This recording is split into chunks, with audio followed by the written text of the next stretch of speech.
जैसा कि आप सभी लोग को मालूम होगा कि जो आप लोगों का रिजल्ट है वो आ चुका है। रिजल्ट आने के बाद बहुत सारे स्टूडेंट इस भ्रम में पड़ गए हैं कि 1000 से ज़्यादा रैंक है तो एडमिशन नहीं होगा। और बहुत सारे स्टूडेंट के द्वारा कमेंट किया गया है इंस्टाग्राम पे, व्हाट्सएप पे, टेलीग्राम पे, प्लस पे यूट्यूब चैनल पर भी कि सर हम लोग कहीं पे देखे हुए हैं कि वहाँ पर बताया गया है कि 1000 से ज़्यादा रैंक है तो एडमिशन नहीं होगा। तो अगर आप लोग भी इस भ्रम में पड़े हुए हैं तो अगर आप लोग इस वीडियो को अंत तक देख लेते हैं तो आप सभी को मालूम चल जाएगा। इसके साथ साथ आप लोग ये भी जानेंगे कि काउंसलिंग कब से होगा और टोटल सीट कितना है किस ब्रांच में, जैसे कि सिविल में कितना सीट है, इलेक्ट्रिकल में कितना सीट है, मैकेनिकल में कितना सीट है, जो आपका कंप्यूटर साइंस है उसमें कितना सीट है और जो आपका इलेक्ट्रॉनिक्स है वहाँ पर कितना सीट है।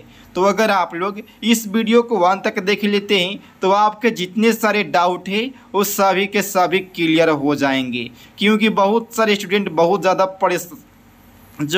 परेशान हो गए हैं और लगातार मुझे परेशान कर रहे थे कि सर आप एक वीडियो बना करके कन्फर्म कर दीजिए कि आखिर 1000 से ज़्यादा रैंक है तो एडमिशन होगा या नहीं होगा और आखिर काउंसलिंग कब से शुरू होगा। तो चलिए आप सभी को बता जैसा कि आप सभी को मालूम होगा और मालूम नहीं होगा तो हम आप सभी को बता देते हैं।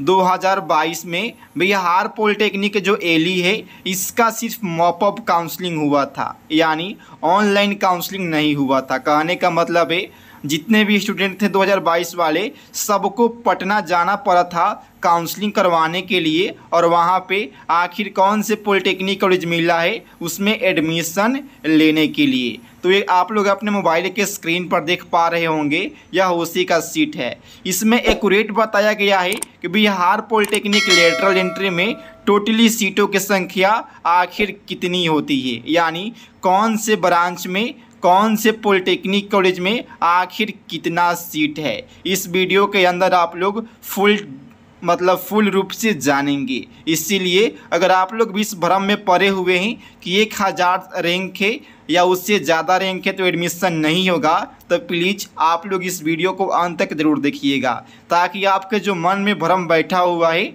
वो आपके मन से निकल जाए। देखिए कोई भी लोग सूत के उठ के आते हैं, वीडियो बना करके चल जाते हैं, आप लोग उनके वीडियो को देखते हैं और भ्रम में चले आते हैं। उनके द्वारा यही बताया गया है ना कि 1000 से ज़्यादा रैंक है तो एडमिशन नहीं होगा, या ये बताया गया होगा कि 2000 से ज़्यादा रैंक है तो एडमिशन नहीं होगा। यह बिल्कुल गलत है। चलिए आप सभी को बता दें कि सबसे पहले कितना सीट है बिहार पॉलिटेक्निक लेटरल एंट्री में। तो जैसा कि आप सभी को मालूम होगा और मालूम नहीं होगा तो हम आप सभी को बता देते हैं। जो देखिए जो बिहार पॉलिटेक्निक 2022 में काउंसलिंग हुआ था वो शुरू कब से हुआ था, 4 तारीख से काउंसलिंग शुरू हुआ था और यह जो सीट मैट्रिक से 5 तारीख वाला है। यहाँ पे यही बताया गया है कि 4 तारीख को काउंसलिंग के बाद आखिर टोटली सीटों की संख्या कितना बचा हुआ था। आप लोग यहाँ पर देख सकते हैं, ये भी लिखा गया है DECE एली 2022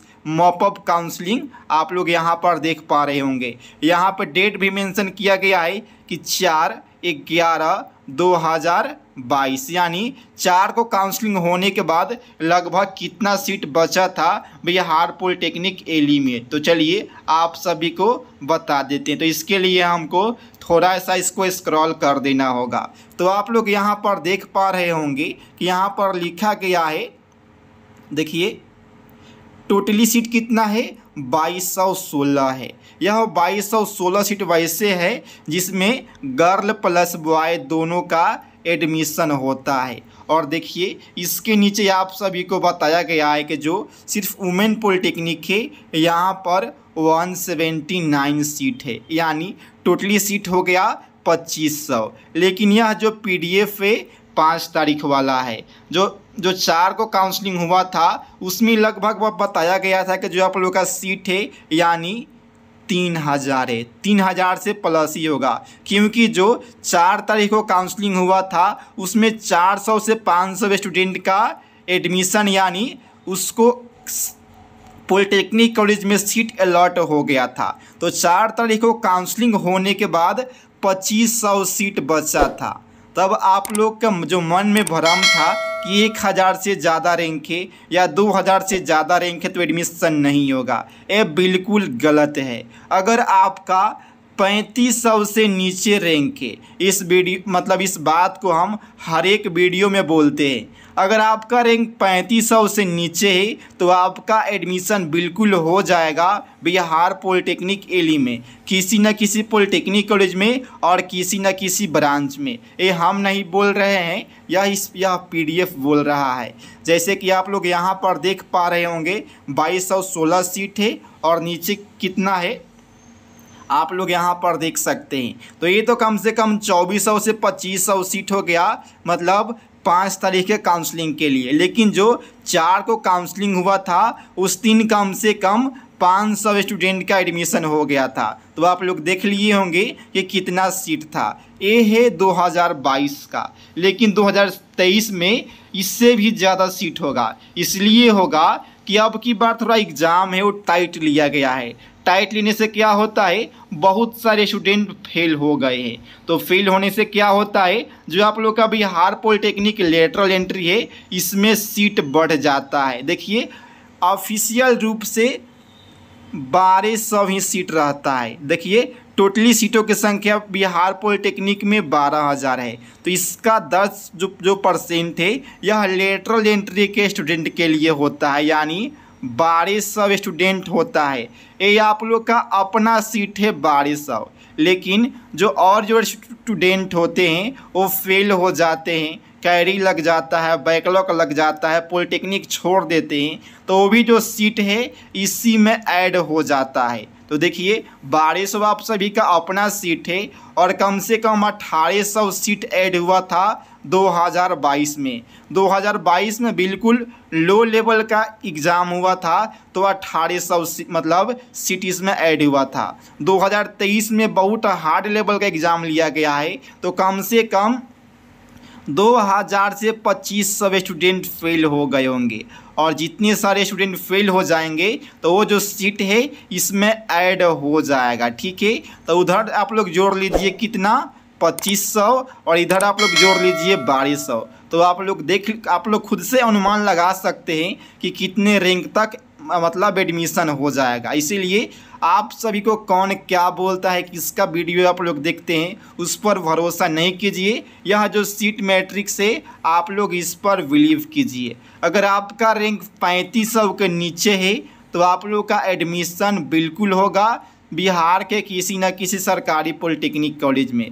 अब चलिए आप सभी को बता देते हैं एक अनुमान रूप से कि किस पॉलिटेक्निक कॉलेज के कौन से ब्रांच में कितना सीट खाली होता है। तो देखिए यह जो सीट है 5 तारीख वाला है। 4 तारीख को क्या होता है, जो पहला दिन काउंसलिंग हुआ था उसमें जितने सारे मेन ब्रांच है जैसे कि सिविल, इलेक्ट्रिकल, मैकेनिकल, तीनों के तीनों मतलब लगभग में फुल हो गए थे। यानी फर्स्ट दिन जितने सारे स्टूडेंट का एडमिशन हुआ था इन्हीं 3 ब्रांच के अंदर एडमिशन हुआ था।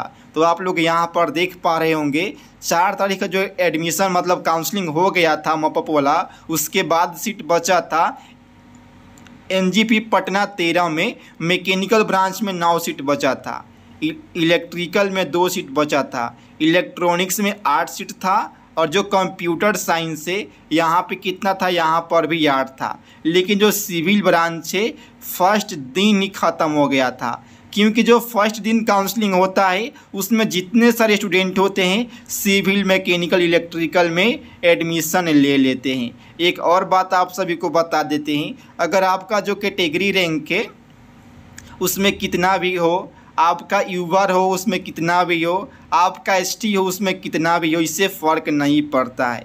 आप लोग काउंसलिंग किस हिसाब से करवाते हैं डिपेंड उस पर पड़ता है। ये तो है ऑफलाइन काउंसलिंग, तो इसमें स्टूडेंट के भाग्य के ऊपर निर्भर करता है कि आपको कब वहाँ पर बुलाया जा रहा है। जैसे कि मॉपअप काउंसलिंग में आप सभी लोग का मतलब जो इंटरव्यू लिया जाता है, वहाँ आप सभी से पूछा जाता है कि आपको कौन से पॉलिटेक्निक कॉलेज में कौन सा ब्रांच चाहिए। तो अगर आप लोग सीट मैट्रिक्स को देख करके जाते हैं तो अच्छी बात है, अगर देख करके नहीं जाते हैं, आप लोग कुछ देर लगाएंगे तो आपको कोई भी ब्रांच वो अलॉट कर देता है। ठीक है, तो अगर 2023 में भी मॉपअप काउंसलिंग होता है तो आप सभी को सीट मैट्रिक्स को देखकर ही जाना है। मैक्सिमम चांस है कि मॉपअप काउंसलिंग नहीं होगा, अब की बार ऑनलाइन काउंसलिंग होगा। अब रहा बात कि काउंसलिंग आखिर होगा कब से, तो देखिए जैसे कि हम आप सभी को पहले भी बता चुके हैं और फिर अभी भी बता रहे हैं। अभी जो आप लोग का बैचमेंट लोग है वो अभी सेकेंड सेमेस्टर में है।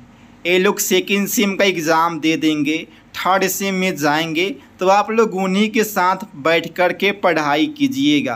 तो अभी उन लोगों का एग्ज़ाम जो है सितंबर में होगा। देखिए हर एक साल क्या होता था कि जो लेटरल एंट्री का एग्ज़ाम होने के कम से कम 1 से 1.5 मंथ बाद रिजल्ट आता था, लेकिन अब की बार क्या हुआ है 2 सप्ताह में ही रिजल्ट को पब्लिश कर दिया गया है। ठीक है, इसीलिए आप लोग को इतना ज़्यादा परेशानी हो गया है बिहार पॉलिटेक्निक कॉलेज में एडमिशन लेने के लिए। काउंसलिंग हो भी जाता है, एडमिशन हो भी जाता है, तब आप लोग का क्लास नहीं चलेगा जब तक वो लोग का मतलब सेकेंड सेम का एग्ज़ाम नहीं हो जाता, वही लोग थर्ड सेम में नहीं चल जाते। तब तक आप लोग क्या कीजिए, जाति, आवासीय आय यानी इनकम, रेसिडेंटल और जो आपका कैरेक्टर है, इनकम का कहने का मतलब आय हो गया, रेसिडेंटल जो है ये आपका निवास हो गया, और जो आपका जाति है यानी कैटेगरी, तीनों सर्टिफिकेट को आप लोग बनवा लीजिएगा। अगर आप लोग DQ से आते होंगे तो DQ का सर्टिफिकेट बनवा लीजिएगा। अगर आप लोग EWS से आते होंगे तो इसका जो है सर्टिफिकेट को बनवा लीजिएगा। इसके बाद आता है कैरेक्टर सर्टिफिकेट। तो आपका जो जहाँ पे आप लोग लास्ट स्टडी किए होंगे, अगर आप लोग ITI में पढ़ रहे थे तो आप लोग वहाँ पे बोलिएगा कि सर हमको पॉलिटेक्निक कॉलेज में एडमिशन लेना है, हमको कैरेक्टर सर्टिफिकेट बना दीजिए। बिना कैरेक्टर सर्टिफिकेट का किसी का भी एडमिशन नहीं होता है, इसीलिए आप लोग अभी से ही अपना डॉक्यूमेंट को प्रिपेयर कर लीजिए ताकि आपको बाद में कोई दिक्कत का सामना नहीं करना पड़े। एक और बात आप सभी को बता देते हैं, जो लोग ITI से फॉर्म को फिलअप नहीं किए, इसको 2 पेपर एक्स्ट्रा पढ़ना होता है, मैकेनिक्स प्लस में ग्राफिक्स, यानी आप लोगों को 7 पेपर पढ़ना होगा। और जो लोग ITI किया है इसको प्लस पॉइंट होता है, इसको ओनली 5 पेपर ही जो आप लोग का ब्रांच वाला है उसको पढ़ना पड़ता है। तो यही सब जानकारी था। काउंसलिंग कब से होगा हमारे अनुसार आप सभी को बता देते हैं, जो 20 जुलाई है इसके बाद से ही आप लोग का काउंसलिंग होना संभव है। अभी इसलिए नहीं हो सकता है कि अभी ITI का प्लस में UG EAC का जो काउंसलिंग है वो जस्ट शुरू होने वाला है, उसका नोटिफिकेशन आ गया है। और जो काउंसलिंग है एक बार में 2 ही का होता है, जैसे कि अभी ITI और UG EAC का हो रहा है, उसके बाद लेटरल एंट्री का होगा, पॉलिटेक्निक का होगा, उसके बाद जो है पैरामेडिकल का होगा, उसके बाद BCEC ALE का होगा। तो बस अभी आपके पास समय है, तो उसमें जितने सारे डॉक्यूमेंट है आप लोग उसको बनवा सकते हैं। और बाकी अगर समय बच रहा है तो आप लोग मैकेनिक्स और ग्राफिक्स को पढ़ते रहिए। और कोई भी क्वेश्चन होगा तो आप लोग कमेंट बॉक्स में कमेंट जरूर कीजिएगा, और इस वीडियो को एक लाइक ज़रूर कर दीजिएगा, और अभी तक नए हैं इस यूट्यूब पर तो सब्सक्राइब जरूर कर लीजिएगा। और कोई भी क्वेश्चन पूछने के लिए आप लोग इंस्टाग्राम पर जरूर मैसेज कीजिएगा, उसका लिंक इस वीडियो के डिस्क्रिप्शन बॉक्स में आप सभी को दे दिए हैं। Thank you.